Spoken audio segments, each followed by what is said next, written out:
Okay, are we good? Yeah. All right, episode 1. Welcome to Never Trust a Skinny Cook. And it is Sunday, or as Bono from U2 would say, Sunday, bloody Sunday. And what do most Australians do on a Sunday? They make a lamb roast. So, this cooking show is not about fancy cuisine. It's not called Never Trust the Skinny Chef. It's called Never Trust the Skinny Cook. Because I'm not a chef, I'm just a cook. And a lot of my friends in their 40s just only know the basics of heating frozen meals. And a lot of the girls I knew back at school and uni didn't have much of an interest in cooking either. And I'm just here to show you that cooking can be fun. Now less talking, more action. So, we've got a really nice join of meat here. We got it from Woolworths. So, usually just get some mint, do what Jamie says, maybe create some slits in the roast. We get a better knife and put slivers of garlic and mint, or rosemary or thyme, whatever's your fancy. Usually rosemary and thyme is for beef and mint is for lamb. So I'm just going to slice up this bit of garlic. I don't want to use too much of it because some people, like my wife, have issues with garlic. It affects their blood pressure. So don't be too liberal, but you'll know. So as you can see, one hole there, another there, another there, another one there, there, there, there, and so on. Go as deep as you can until you hit bone, and then as far as your finger can, stuff it. So what we can do is we can take this and we can create little slivers of garlic.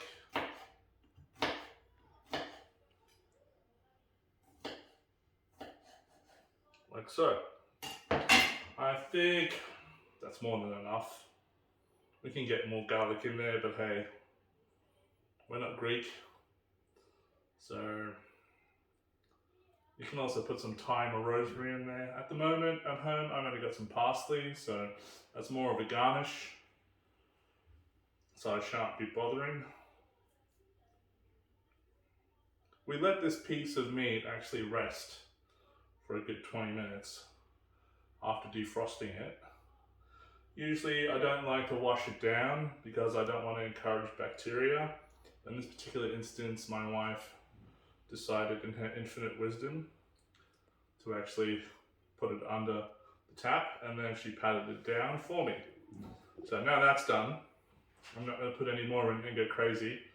Just, maybe a bit of pepper.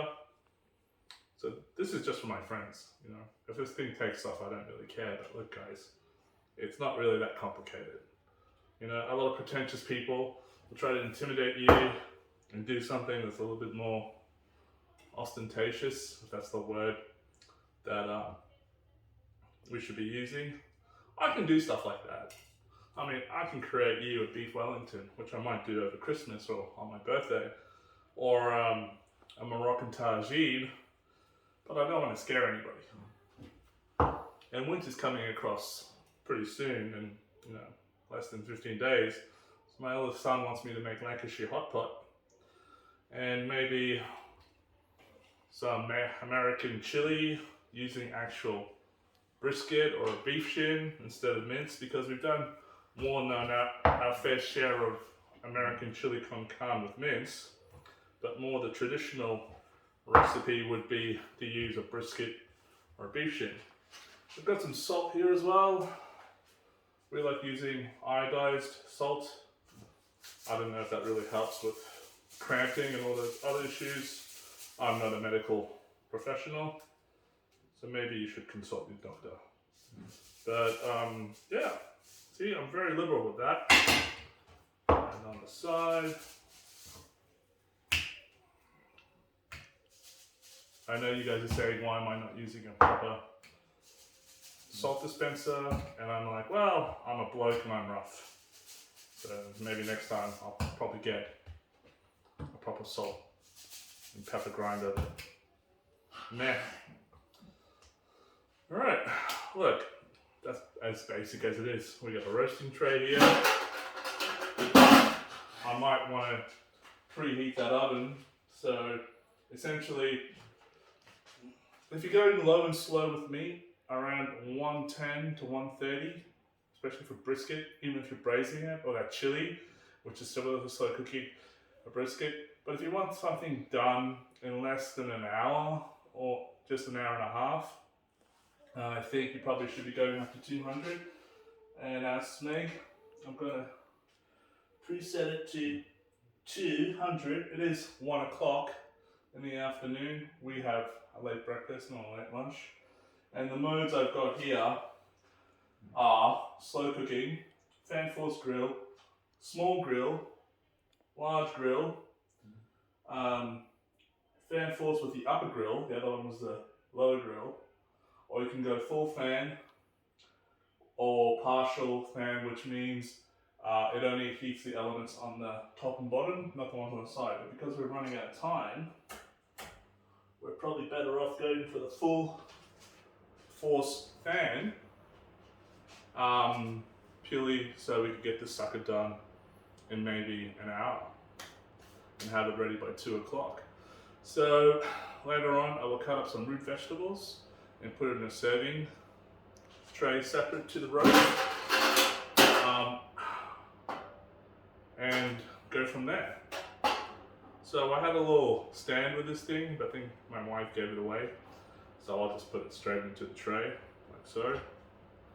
And I don't usually like using mitts when I'm putting things into the oven because we've got those telescopic rails, so you don't get burned. But when you're taking something out of the oven, ensure that you have the mitts on so you don't burn yourself. And more especially when we do more barbecuing later on, especially using charcoal, I highly recommend it. Because usually when I'm doing a steak or a brisket, it's low and slow, so it's not so intense. But if you've got a high charcoal heat, remember to wear the gloves. Because when you're cooking kebabs or something like that, it can be pretty intense. Alright, well, that's only been going for what? I would say 3 minutes while I've been talking crap.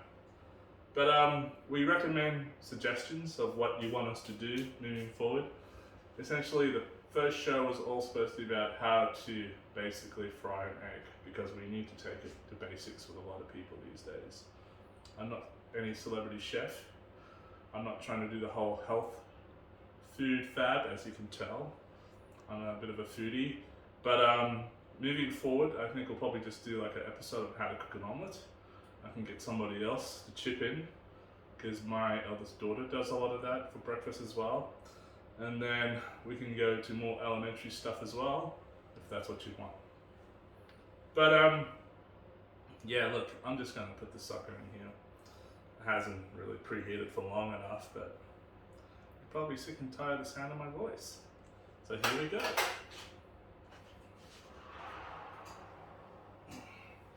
And yet those telescopic rails don't really help in this particular instance because I don't have another tray wide enough for this in. So I'm just putting it in the middle grill tray as such, which is probably the best area you want to put it in an oven like this, these freestanding 90cm ones. And if you're doing more slow cooking, the lower rack. And if you're doing more intense grilling or finishing it off, the higher rack. And then you can probably get that really nice bark or crust on any type of meat that you want. A good recipe to move forward with when we're doing anything that's a cheaper cut of meat is chicken. There are a lot of recipes on Jamie and Gordon's TV shows about basically putting the butter underneath the skin, but there's also other techniques which give you a crispy skin, so we'll be combining those in an episode.